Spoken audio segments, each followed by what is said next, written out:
पता है कि इंडियन क्रिकेट टीम श्रीलंका से ना कटाकर वापस लौटी है और तुम्हारा ये कहना है कि तुम्हारे पास उनके लिए एक बहुत अच्छा प्लान है। क्या प्लान है वो? मैं सरकार को सजेशन देता हूँ, ये जितने क्रिकेट खिलाड़ी हैं अपने, उनको दिल्ली बुलाओ, उनके साथ मीटिंग करो और सबसे पहले उनके बैट, ग्लव्स, बॉल, स्टंप्स सब छीन के साइड में फेंक दो।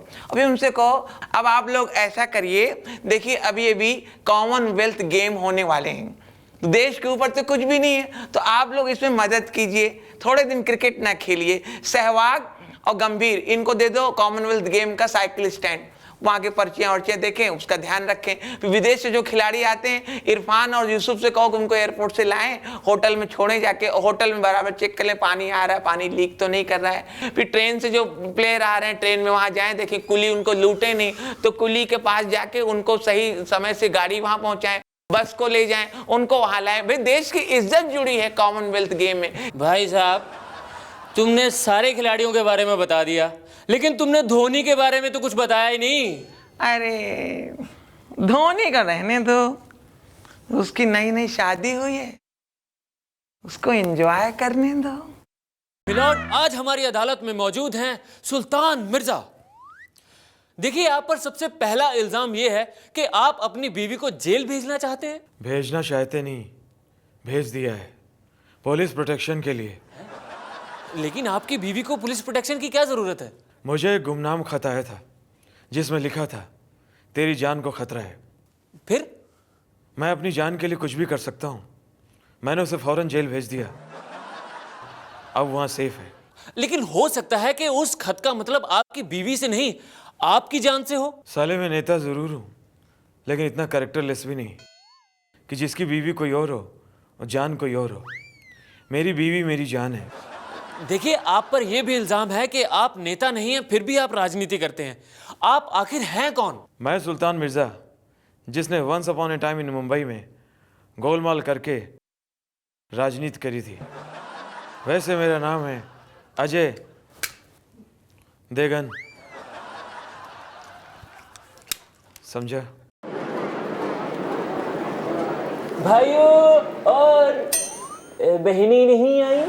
बहनों की चिंता है, ये रक्षाबंधन प्रेमी है। हाँ हाँ, कोई बात नहीं। सिर्फ भाइयों, मैं वादा करता हूँ कि इस बार अगर चुन लिया गया तो गरीबी हमेशा के लिए दूर हो जाएगी। इनके परिवार की बस्ती के एक एक घर में रोशनी पहुंचा दूंगा।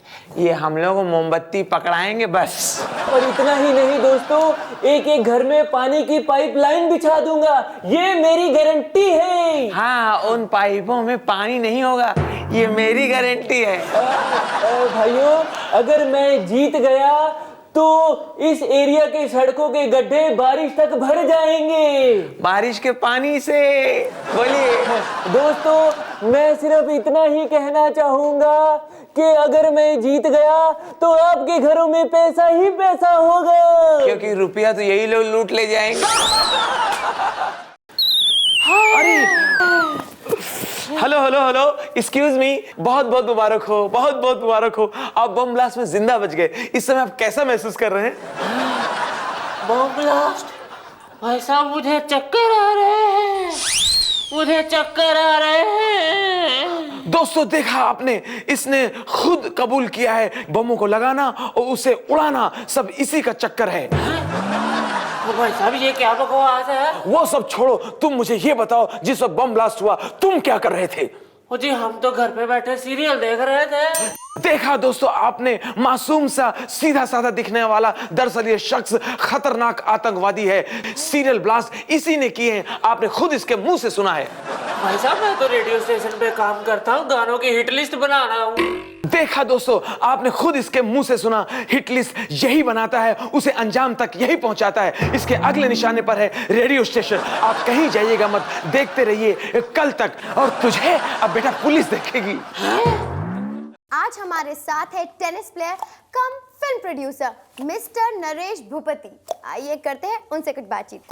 स्वागत है सर। सर, ये वाला रैकेट तो मच्छर मारने का है ना?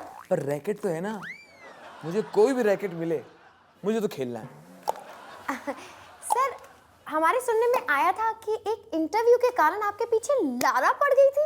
मैंने एक इंटरव्यू में कहा कि मैं लारा का फैन हूँ, लारा का बहुत बड़ा दीवाना हूँ। ये सुन के वो मेरे पीछे पड़ गई, जबकि सच्चाई ये है मैं ब्रायन लारा के बारे में बोल रहा था। लारा जी ने ये भी आरोप लगाया कि आप उनके सच्चे आशिक नहीं हैं। This is shocking for me. एक दिन मैंने बड़े मूड में आके लारा से कहा, लारा मैं तुम्हारे लिए कुछ भी कर सकता हूँ। वो पगली क्या बोलती है, ठीक है मेरी फिल्म ब्लू एक बार देख लो। पता है मैं रैकेट छोड़ के भागा। फिर आज हमारे साथ है पाकिस्तान क्रिकेट बोर्ड के चेयरमैन मिस्टर एजाज भट्ट। आइए करते हैं उनसे कुछ बातचीत। स्वागत है आपका सर। सर हमें ये बताइए कि इस वर्ल्ड कप में कोई कमी जो आपको महसूस हुई हो? जी खातून, एक कमी बड़ी महसूस हुई है, हमें किसी बुकी का फोन नहीं आया। सर मेरा कहने का मतलब है कि आपके किसी खिलाड़ी की कमी महसूस हुई हो आपको?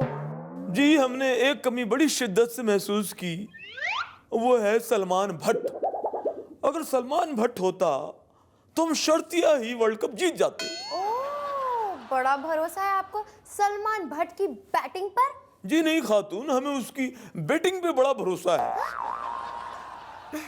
सर हमारे सुनने में आया कि आपने कहा है कि आपके खिलाड़ी वाईपीएल शुरू होने से पहले ही वाईपीएल की तैयारियों में लग गए हैं। अब देखिए खातून, वाईपीएल तो अभी शुरू हुआ है, हमारे खिलाड़ी तो बरसों से बिकते हुए आ रहे हैं और इंशाल्लाह आगे भी बिकते रहेंगे। ये लोग कभी नहीं सुधरेंगे। जी कुछ नहीं सर। हाँ जी।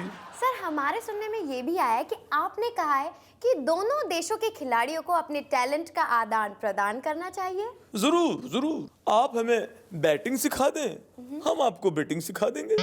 सर इस वर्ल्ड कप में पाकिस्तानी बैट्समैन की कोई ब्लास्टिंग परफॉर्मेंस क्यों नहीं हुई? खातून पूरी दुनिया जानती है कि हमारे यहाँ ब्लास्टिंग परफॉर्मेंस सिर्फ आईएसआई ही देती है। हाँ जी। लॉर्ड, आज हमारी अदालत में मौजूद हैं मिस्टर नरेश कलमड़ी। सर इधर। ओह नमस्कार। देखिए, आप पर सबसे पहला इल्जाम यह है कि आप खुद तो कोई गेम खेल नहीं पाते हैं, लेकिन फिर भी आप इंडियन ओलंपिक के चेयरपर्सन हैं। कोणी सांगितलं तुला? है जी? कौन बोला तुमको? माझा फेवरेट गेम आहे कॉमनवेल्थ गेम फक्त। दरअसल सच्चाई ये है कि आप कोई गेम खेल ही नहीं पाते हैं। है कोई ऐसा गेम जो आपको खेलना आता हो? ऑफ कोर्स है, ब्लेम गेम। हाँ, जब भी कुछ बुरा होता है लोग मेरे पे ब्लेम कर देते हैं, मैं कुछ नेताओं पे ब्लेम कर देता हूँ, वो नेता दूसरे पे ब्लेम कर देते हैं और वो ब्लेम फिर मेरे पास लौट आता है। I am enjoying this blame game. लक्षात ठेवा, खेल भावना ठेवली पाहिजे। देखिए, हमने सुना है कि आजकल सारे नेता इस कॉमनवेल्थ गेम से तौबा कर रहे हैं। गेम कोई भी गलत नहीं होता, गलत होता है गेम खेलते वक्त पकड़े जाना। एंड लक्षात ठेवा, खेल भावना ठेवली पाहिजे। देखिए, आप हमें यह बताइए कि आप कोई गेम खेलते हैं, जैसे क्रिकेट हो या चेस हो, ऐसा कोई game? Why not, musical chairs. मैं वो हर गेम खेलना पसंद करता हूं जिसमें कुर्सी हो, पावर हो। एंड लक्षात ठेवा, खेल भावना ठेवली पाहिजे।